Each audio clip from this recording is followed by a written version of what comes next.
it was awesome, Kate. Thanks. But it's hard work. Thanks for having me over. I was literally just going to sit on my couch and watch video games, but you encouraged me to do something.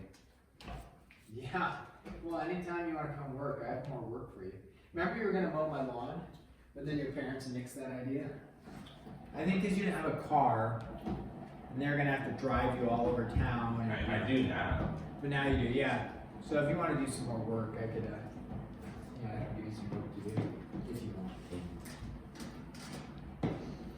I don't know, me too. Okay, Sorry. we're jumping into 12. Yeah. And we're not going to do all of chapter 12. I think we're doing 12.1 to 12.4. And then there's vectors in 3 dimensions, which isn't necessarily that difficult, but just skip it. Vectors and planes, skip. So 12.1 through 12.4, there is a section, like 12.7 is determinants, which would be from matrices, if you recall that. And 12.8 is applications of determinants. I actually tie in with a chunk, I believe, of chapter 14, which is also matrices. So, chapter 12 is just going to be 4 sections, even though there's more to it. But we're only going to do 4 sections, okay? So, vectors and determinants. What do we know makes up a vector? Yes. I don't know. This is vector. I thought there's something, isn't like vector like the speed or something, or not? I'm not. Direction and magnitude. Yeah, is that from the movie? Oh yeah. Definitely. That's actually like probably losing its popularity. It used to be everybody would be like, oh, I know what a vector is. Now it's like, no. Have you seen Despicable Me? Yeah. Isn't that the guy's name, Vector? Yeah, the villain. Yeah. And Yeah. it's direction and magnitude. Wow. So all a vector does is it's a way to represent like a mathematical thing, but a way to represent mathematics like graphically and stuff, but with a direction and a magnitude. So a vector says what direction am I going, and then how fast am I going, or what direction is a force acting on. You know, so we're going to talk about like a box, kind of a little physics, a box sliding down a ramp. That has a direction. And then it has a magnitude of force of pressure being exerted on that ramp. So it's not just a, like an airplane flying has a direction and it has a magnitude of speed. It can be other things like the box with an amount of force being pressed down on it. So direction and magnitude for a vector, if you have a notational thing, would be basic notation is vectors can be represented by just a line with an arrow and represented with, what is this? You know, they have like little pictures in there, but okay, you have your airplane and the airplane's flying that direction, and that's a W vector, okay? So in terms of the direction or whatever, you could say that's the airplane flying east, if you will, for that picture.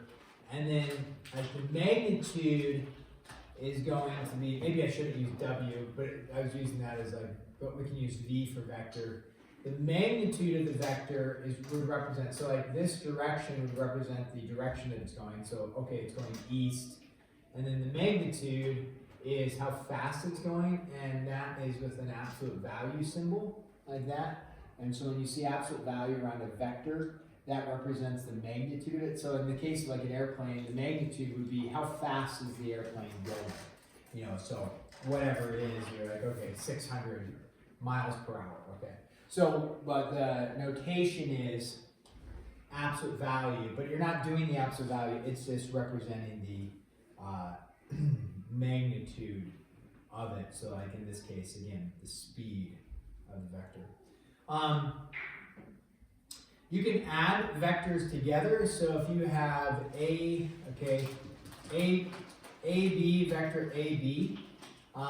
If you were to draw AB, I'm just going to make it goes from like here to here. If it's A to B, then you would have a starting point like A and going up to B, an ending point like that. So B to A is different than A to B.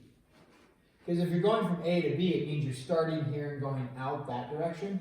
If you're starting at B, you're starting up here and going back down towards A. So two different things, A to B or B to A vectors, okay? Now, then if we have a vector BC, let's say, okay?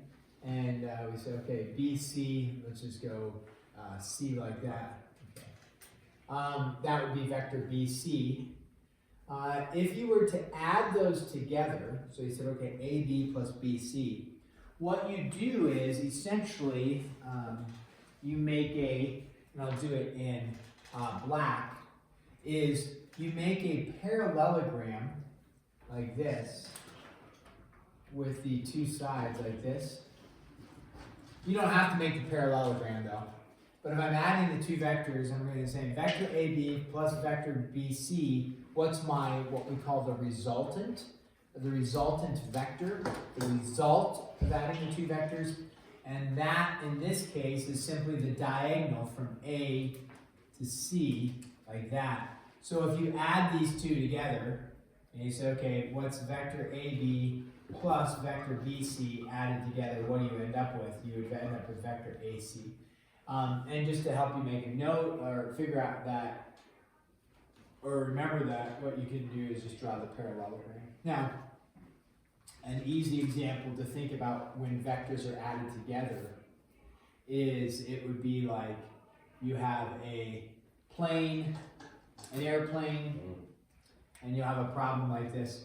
When an airplane is flying east, right, and a wind, so here's the airplane flying east at like some speed, and then the wind hits the airplane, and the wind, you know, depending on what the wind is, like, you know, whatever the wind is hitting at a, you know, a northeast wind or a 45-degree angle, so the wind hits it. The wind isn't going to be as strong. It's not, you know, if the plane's flying at whatever, 600 miles an hour, the wind isn't hitting at 600. So you're just saying the wind hits it, the airplane like that, with whatever, you know, 50 miles an hour, like a really strong wind.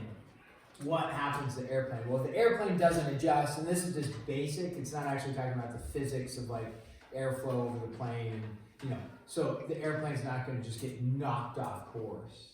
Did you see that airplane that flipped upside down, by the way?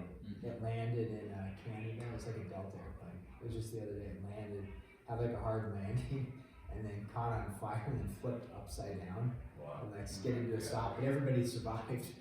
Definitely. Yeah, it seems like there's just been a rash outbreak of planes going down. So, but this would be like the airplane's flying, a wind hits it, what's going to be the resultant? Well, if the plane doesn't adjust, it's going to move the plane direction, right? So it's no longer flying east, it gets knocked off. Well, what's its resultant?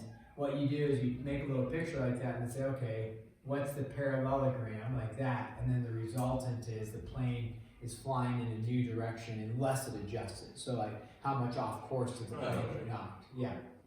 Wouldn't it be from, instead of going this way, wouldn't it go that way? No, the plane, the air is hitting it this way. Plane's flying this way, the wind is hitting it this way, so it's going to move the plane a little bit. Yeah, I knew that, like, yeah, totally. That's right. Nobody knows that it's even class asking those questions. It's okay, Ruger. You know, you don't know everything.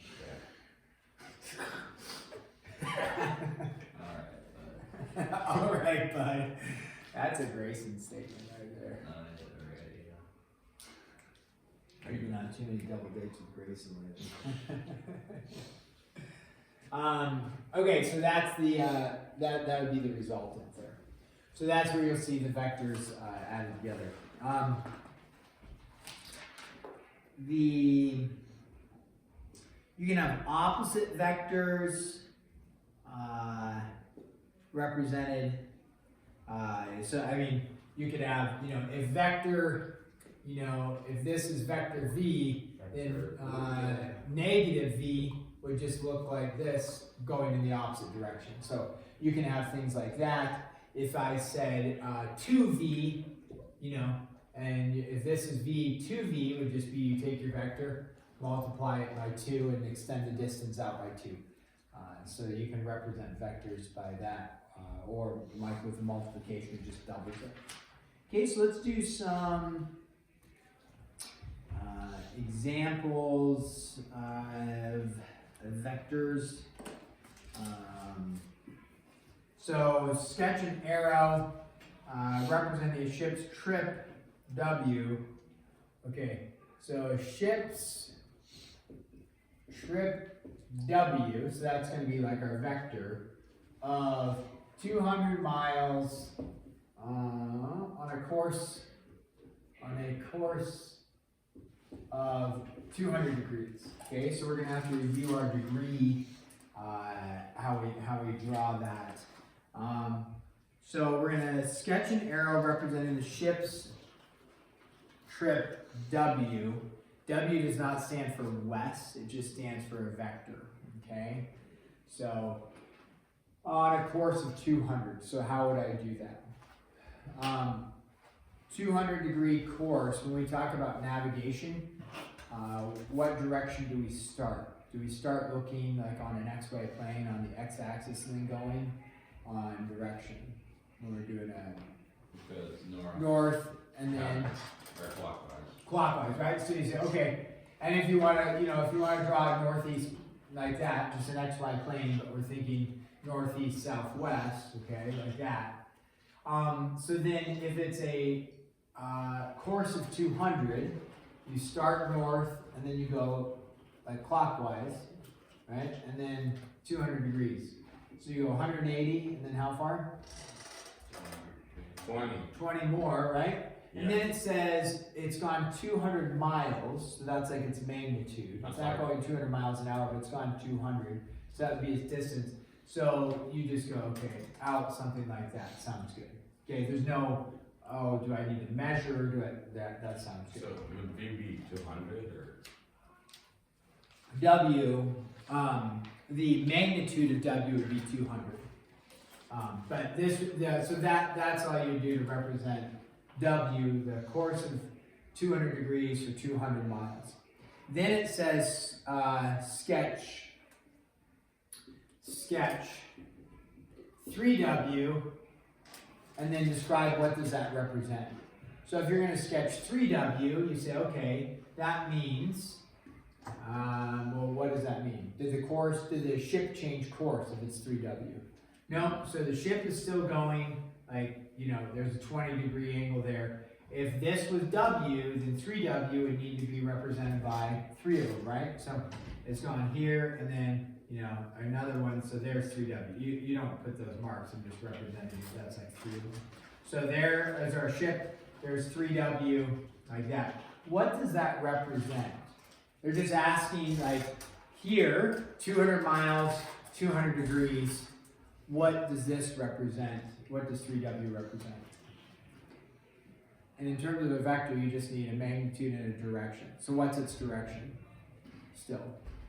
200 degrees. And then what's its magnitude or its distance? 600. 600 miles. Yep. Again, it's not that magnitude can be described as multiple things, like I already said. It doesn't have to be miles per hour. It could just be it's traveled 600 miles. So 600 miles at 200 degrees. There you go. That's what it represents.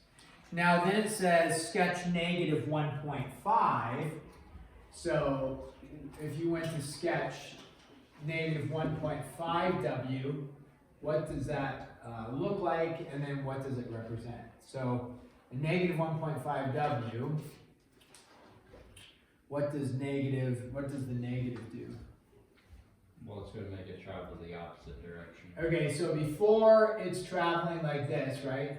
And that may not be the best angle measure, you know, it's probably not 20 degrees there, it looks more like 45, that's fine. So before the ship was going that way, but a negative sends it this way, right? Mm-hmm. And then we knew that, like, if we said this was W, again, like, it's not too important if you measure it out. Like, that's W, therefore 1.5, so but whatever. Okay, so something like that. There's negative 1.5 W represented like that. Okay, so get rid of that dotted. I'm going to leave the dotted for a second. So then you describe it. So what do you need described? Well, you need a direction and you need a magnitude. So let's start with magnitude. What's the magnitude of this? We don't know. Or no, it'd be 1.5. 300 miles. 300 miles. So you wouldn't say a negative 300 miles. You'd say 300 miles. So the ship has gone 300 miles. How did you get 300 miles, Tate? Take 200 times by 1.5. 200 times 1.5? Yeah. Good work, Ruger. Okay, so at the 300 miles. Now, what's the direction that it's going? 20 degrees. About 20 feet. Course of 20 degrees. How did you get 20 degrees?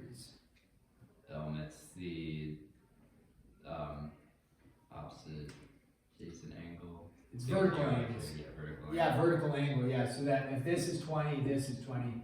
And we measure from going north over. So we say, yep, a bearing of 20 degrees or a course of 20 degrees.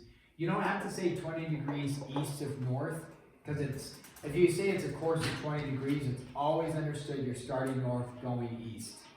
If you change that and you want it to be like, you know, coming over that direction and whatever, you'd have, maybe have to say west of north or something like that. Okay, questions on that? Does that make pretty good sense? So V over there, so that's just the length of, that's just distance? Well, V would be describing, like, hey, that's vector V. I was just showing that to state that the absolute value represents the magnitude. So, and I made up a number like saying airplane's going 600 miles an hour.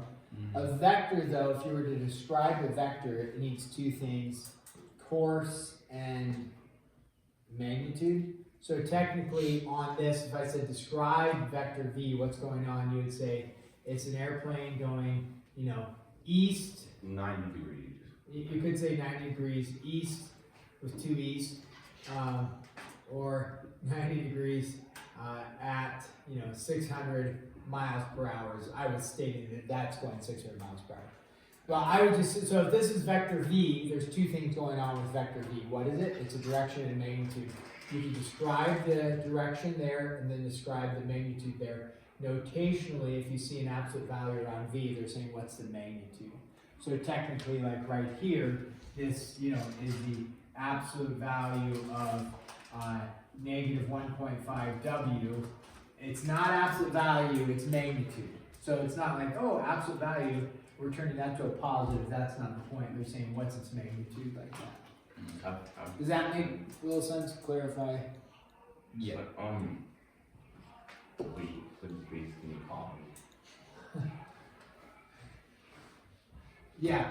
Okay, so is magnitude speed or length? What have I said several times in here? I think that you said speed. I just wanted to clarify. I get it. I said it could be described as speed, length, force enacted on a box going down a ramp. Do you remember that? Yeah, totally. Yeah. Right? So magnitude can represent a variety of things. Direction only represents one thing. I mean, you could represent it with different, you know, it's going 90 degrees, it's going east, it's east of west, things like that, but that's always going to be the same. It's going to be some sort of direction, but the magnitude could be something different. Yeah, come on, Ruger, let's pay attention.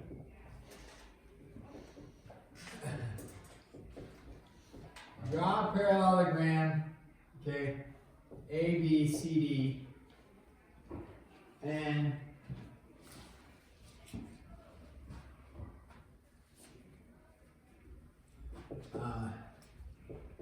AB equal 10, BC equals 6, angle A equal 60 degrees. That's rough, but 60 degrees there. Okay, and then we're going to answer the following. So we're going to draw this, then we're going to get AB plus BC equals what?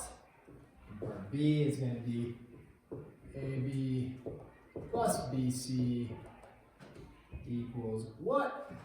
And then we're going to say last one is AC plus BC plus CD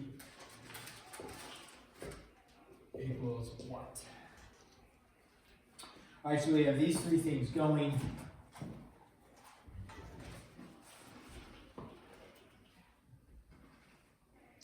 And, or those three questions, we're going to draw a parallelogram A, B, C, D.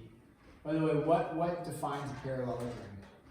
And we could probably, we know what it looks like, but what makes it a parallelogram? You remember? The parallel. Opposite sides are parallel, and opposite sides are Parallel. Complementary. congruent Alright. or equal. Congruent. Yeah, congruent. Complementary means added together equal 90 degrees for two angles. Right. So opposite sides are parallel, opposite sides are equal is by definition what a parallelogram is. All right, so in a parallelogram, A, B, C, D, it says AB is 10. So if you're drawing, you say, okay, that's 10. And then, you know, if this is A and this is B, and then C, where's C? C is going to be here. It's going to be shorter, right? It's going to be 6. So just for the purpose of making it look somewhat accurate, we're calling AB to be 10, BC to be 6, and then we know, okay, parallelogram, opposite sides are parallel, and opposite sides are congruent. So 10 and 6, and then it says angle A is 60 degrees. So what else do you know about a parallelogram with the angle measures? I mean, they told you this is 60, but what else do you B know? is 120 degrees for sure. Yeah, B is 120 because No doubt. those are consecutive interior angles, or consecutive angles are That's a big word, maybe. add up to be 180. What's the mathematical term? If they add up to be 180, they're called, starts with an S. Supplementary. Yes, supplementary. You're so pleased with yourself. You answered the question correct. Good work. It's been 2 years since geometry. Okay, if A is 60, what do you know about C? Has to be 60. 60, bro. yeah. Opposite angles are also equal. Okay. No. So then, when we look at this, AB plus BC is equal to what? Are they looking for a number here, or are they looking for a vector lettering, if you will? They want the vector. They want AC, the vector of Yeah. it. Here, what are they looking for? The speed of it. Or A the number, magnitude. right? Because this is magnitude, so magnitude will be a number. So here, they're just looking for what vectors form. So if you go from A to B, B to C, right? So you're going this way, then you're going this way. What's the resultant vector? I think you said it. AC. AC, right? Because you're saying, what's my resultant? Okay, AC, like that. Okay, good. So then, here they want to know AB plus BC is equal to what? What's the magnitude of that? So what they're looking for is, what is the magnitude of this, right here, meaning what's the distance? So if this is 10, this is 6, what's this distance? I know this one. You have to use the law of cosine to figure it Law out. of cosines, okay. So we would say, 10 squared. we'll just call this D, give it a single variable, okay? D squared equals, 10 squared plus 6 squared times by cosine C. Yeah, that's what I was trying to say. yeah, you're on the right track, right? So yeah, law of cosines. You could try law of sines, but would not work. Also, errors that people make because they forgot geometry stuff. Does the diagonal right here, does this cut this into a 30 and a 30?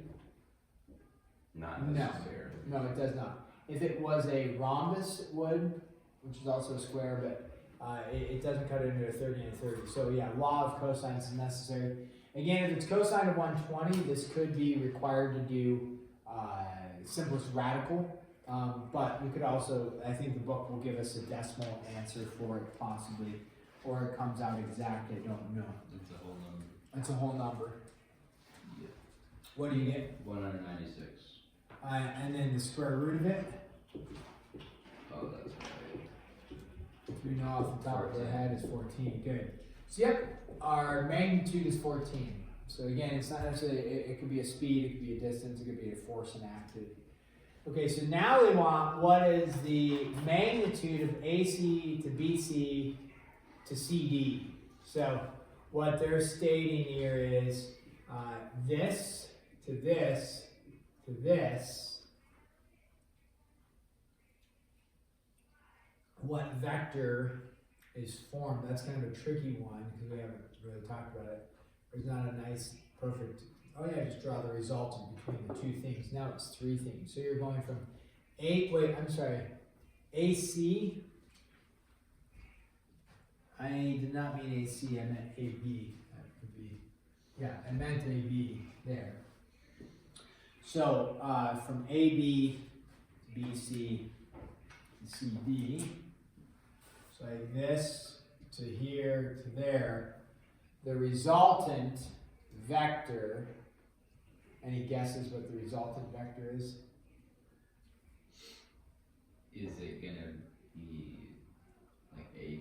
Yeah, it's going to be AD. Yep, Okay, so it completes the parallelogram. completes the parallelogram. So, and it's asking for the magnitude of AD. What's the magnitude of AD? Or just what's the distance of AD there? You know. Oh, it'd be 6. Yeah, just 6 there.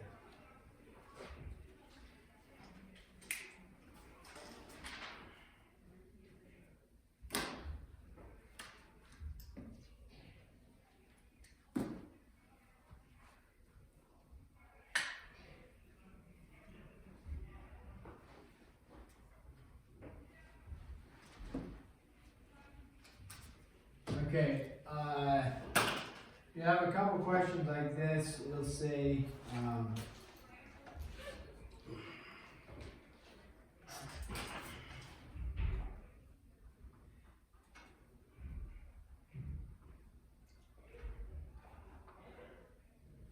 so say on graph paper, you don't actually have to do graph paper, you can just do a sketch.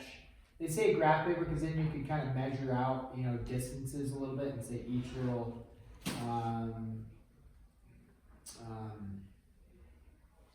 tick mark is worth whatever, 50 or 20 or something. And you can measure stuff out a little bit, but you don't need to do it on graph paper. So a question for us is this: if you have an airplane and it is heading east at 400 knots, and then you want to illustrate a wind at 50 knots, okay, but the wind at 50 knots is northeast.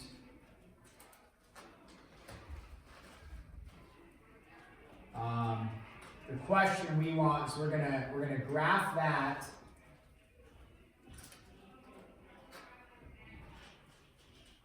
And then the question is resultant speed and direction of the plane. Now this is assuming the plane doesn't get, doesn't adjust at all. Okay. So when we go to do this, this is just like the one I showed you at the beginning of class, at least like a little picture. If we want to, again, you don't have, they say put it on graph paper, but a sketch is fine. Like on the test, you might have something like this. Just an XY plane drawn like that, and then you draw the picture. So what we know is that we have a plane going 400 to the east. So it's okay. Plane is going directionally east like this. Okay, that would be 400 like that. Then we have a wind hitting it at northeast wind. So what kind of angle measure is made with the northeast? 45-degree wind. So you have a 45-degree wind at 50. So you say, okay, whatever, that's about 50. That would be fair. if you make the wind like this, is that representing 50 compared to 400? No. So there, scale it back. Okay, that's about 50. Sounds good. So airplane's flying east, gets hit by this wind, and so it's going to change the direction, right? So then it says graph the resultant. I talked about that word. And so the resultant, however you want to graph it, not however, if you just left it like this, it's not going to work because it's like, what's happening to that airplane? It was flying east, gets hit by the wind, what's the resultant to the actual airplane? So you could draw the parallelogram out like this, like I've been doing, and then, make sure and you have your resultant that looks like that. If you don't draw the parallelogram and you just draw like a resultant arrow like that, that's fine too. So many options there. You can make a dotted line if you want, like that. I might make the parallelogram because it'll be helpful in solving later. So when we look at that, then there's our picture. We have the airplane now flying in a new direction, okay? And he's flying at a new speed. So when you look at the speed of the airplane based off of the the resultant that I just drew, is the airplane going to be going faster or slower than it originally was? It was going 400, gets hit by this wind. Is it going to go faster or slower? Faster. Let's look at that, right? The diagonal is longer, so it should be faster, slightly. Okay, so what I need to do is I need to figure out this d for distance, and then the angle measure that I need to figure out, the direction. Remember, direction is always facing north and then going to clockwise, right? And so what I need to figure out is this angle right here, alpha, but that's not my final direction. What do I need to do with alpha to find the final direction? Because if I found alpha to be, let's say, 15 degrees, is that the direction of the plane? No, it'd have to be from the 0, I'm not sure. From north, Yeah. and then you go how many degrees? That's not 50, 45. Yeah, that's going to be 45 degrees plus whatever alpha is, and then it'll be, that's the direction of the airplane. So make a note of that. So how do I go ahead and find D?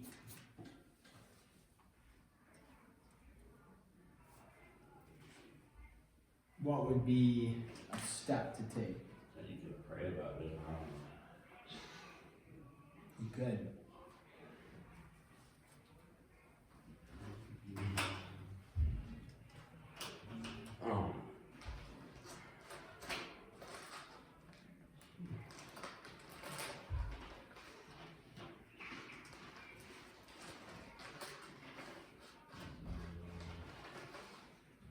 You know that the inside angle would be 45 degrees. Okay. I mean, just use when you finish drawing out the parallelogram, for some. Remember I said the air? People often think this bisects it, right? But it doesn't. Yeah. So. Oh, okay. So But you just some find- angle measurements I can fill in. Wait, no, I got it. So, 130. wait. Do d squared is equal to 400 squared plus 50 squared minus 2 400 times by 50 cosine of 135. Log this. Yes. Nice. I feel so smart. Feelings are neither right nor wrong, they're just feelings. That's your relationship tip for the day. What's your cryptic Mr. Elton message? There you go. All. Alright. You just ruined everybody's day. I